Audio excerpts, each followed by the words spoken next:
Wasps, I discovered in my month of being a shrink, are notoriously hard to read.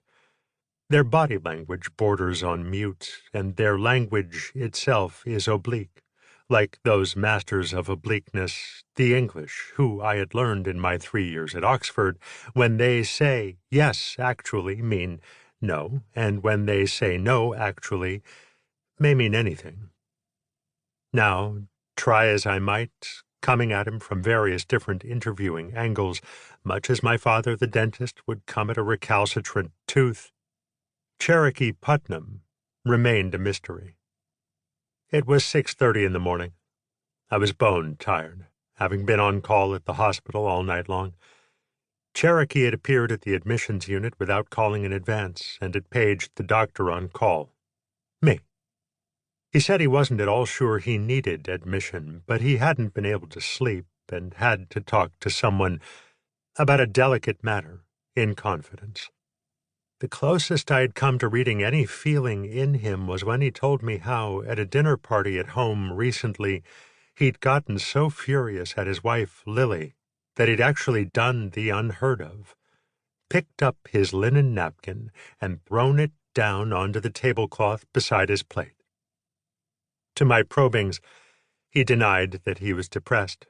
He denied suicide attempts, suicide gestures, suicidal ideation, and showed no signs of being crazy. He seemed like just the kind of guy the word normal was made for. He looked normal enough. He was my age, 32, my height and build, 6'3", and slightly fallen from slender. But while I was a lapsed Jew, he was a cornered wasp, in buttoned-down pink shirt and pressed khaki pants, with an excellent blade nose and blue eyes, a charming mole on one boyish cheek, and strawberry blonde hair combed back and parted off-center. Tan and handsome, he looked like the young Robert Redford.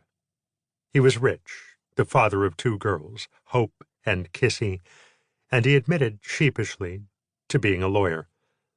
A Yale graduate, he'd made a small fortune working for Disney in California before coming back to his roots in New England 18 months before.